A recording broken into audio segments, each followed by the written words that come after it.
L'équipe de France a l'un des palmarès les plus riches de l'histoire du foot parmi les nations.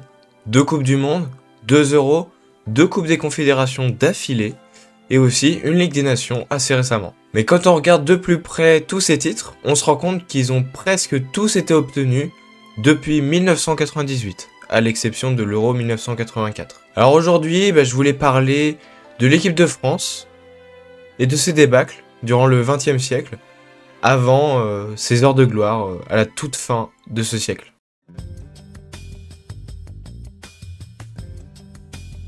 À la fin du 19e siècle, des matchs de sélection commencent à se jouer un peu partout en Europe et des équipes dites de France, même si elles ne sont pas régies par une fédération à l'époque, jouent quelques matchs à la fin des années 1890. Quand Jules Rimet crée la FIFA en 1904, ça implique la création de l'équipe de France officiellement.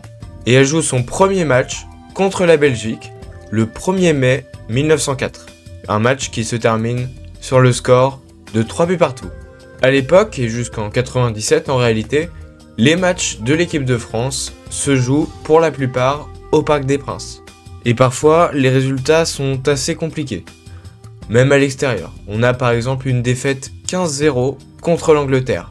Au JO de Londres 1908, 2 équipes de France participent à la compétition, A et B, et les deux vont se prendre d'immenses branlées contre le Danemark, qui leur inflige tout d'abord un 9-0, puis un 17-1.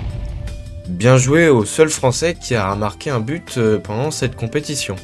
En 1919, Jules Rimet, encore lui, crée la Fédération Française de Foot, la FFF, qui est désormais l'organisme qui régira les équipes de France.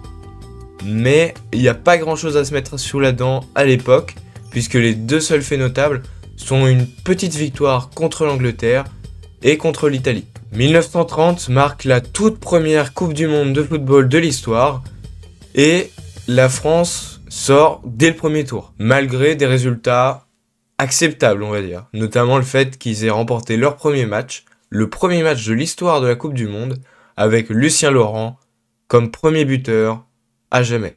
Avant-guerre, le seul bon résultat de l'équipe de France en Coupe du Monde, ça sera en 1938, à domicile, avec un quart de finale perdu contre les futurs champions italiens. Malheureusement, et malgré les grands exploits de Larbi Ben Barek, la Seconde Guerre mondiale met fin à cette première partie.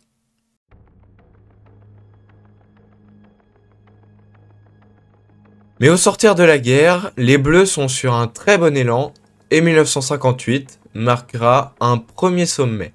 Juste Fontaine, Raymond Kopa, Marian Wisniewski, Roger Piantoni ou encore Jean Vincent offrent une très belle performance en Coupe du Monde qui permet à l'équipe de France d'atteindre les demi-finales, malheureusement perdues contre le Brésil de Pelé d'une manière assez dramatique.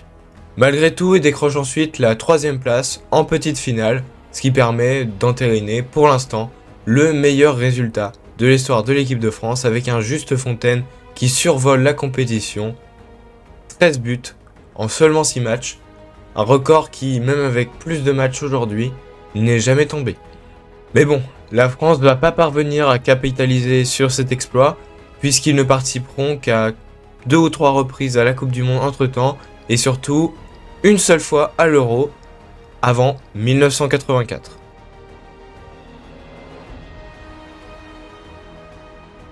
On va partir maintenant dans la seule période un peu cool de cette vidéo, les années 80. Et on commence directement avec le Mondial 82. J'y ai consacré une vidéo, donc je vais moins m'épiloguer que j'aurais pu. Mais pour moi, c'est le tournant majeur de l'histoire de l'équipe de France. Bon, en gros, les Bleus atteignent les demi-finales après un parcours mémorable de 2 phases de poule. Et face à l'Allemagne, ils s'inclinent au tir au but après un match qui s'est terminé sur un 3 partout et un énorme scandale d'arbitrage qui fait encore parler aujourd'hui quand on entend parler de la nuit de Séville. 2 ans plus tard, les Bleus sont fortement marqués par cet événement et ils ne laisseront aucune chance à leurs adversaires. En témoigne leur large victoire à l'Euro à domicile. La France s'impose 2-0 en finale contre l'Espagne grâce aussi à un excellent Michel Platini qui marque 8 buts en seulement 5 matchs à l'Euro à l'époque. C'est incroyable, hein, c'est tout simplement exceptionnel. C'est pour ça que Platini est selon moi le joueur français marquant du XXe siècle. Les tricolores remportent donc le premier titre marquant de leur histoire et ça va pas s'arrêter là, puisque 2 ans plus tard, la Coupe du Monde au Mexique sera un nouveau théâtre de leurs exploits. Après s'être débarrassé de l'Italie, championne du monde en titre, en 8e de finale, la France s'attaque à un ogre du foot à l'époque, les dieux brésiliens incarnés par Socrates. Le match est l'un des plus beaux, l'un des plus mémorables et l'un des plus épiques du XXe siècle de l'équipe de France, et il se termine par une séance de tir au but. Luis Fernandez, qui a donné le titre au PSG cette année, qui est devenu le papa du petit Johan et qui a la qualification pour la demi-finale de la Coupe du Monde au bout du soulier. Ah, je ne regarde pas. Allez mon petit bonhomme.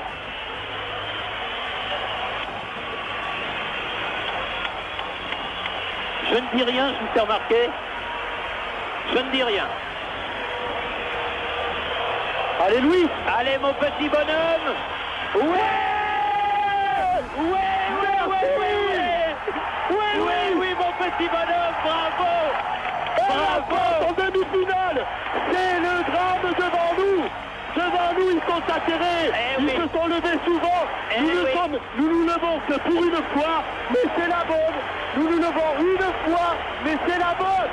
Une fois, on se lève, messieurs les Brésiliens, car les journalistes brésiliens, tout au long de la retransmission, nous ont fait une démonstration. Et oui, messieurs, il faut se lever à la fin de la bataille.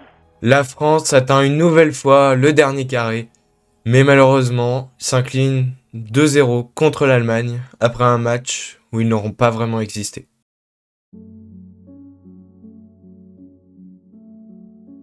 Bon, après cette petite période faste, l'équipe de France retombe dans ses travers en faisant n'importe quoi pendant 4 compétitions de suite. Pas de qualification à l'Euro 88, pas de qualification à la Coupe du Monde 90, élimination au premier tour à l'Euro 92 et pas de qualification à la Coupe du Monde 1994. J'ai parlé évidemment de la Bulgarie 93 qui est également un énorme tournant dans l'histoire de l'équipe de France. C'était dans ma première vidéo de la chaîne, elle avait très bien marché à l'époque, ça m'avait assez surpris. Mais bon, si vous voulez du contenu de qualité, je vous dis pas que c'est la meilleure vidéo du monde, on va dire. En tout cas, la fin des années 80 et le début des années 90, c'est un peu terrifiant. Heureusement qu'Aimé Jacquet arrive pour sauver la baraque en vue de 1998. Après un Euro 96 encourageant, mais qui aurait pu se terminer mieux, les Bleus abordent la Coupe du Monde à domicile en tant qu'outsider, mais la suite, on la connaît. J'espère vraiment que cette vidéo sur l'équipe de France vous aura plu. J'aime bien faire les vidéos un peu sur l'équipe de France parce que c'est quelque chose qui plaît à beaucoup de gens.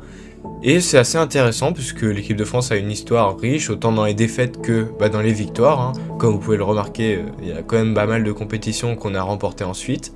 Je parlerai peut-être un jour, un peu plus en détail, de ce qui se passe au 21e siècle. En tout cas, moi je vous invite à vous abonner, à liker, à partager, à commenter, c'est hyper important. Hein. Donnez-moi votre avis vraiment. J'ai vraiment envie de savoir ce que vous avez pensé de cette petite vidéo. Et je vous dis à une prochaine. Allez, ciao!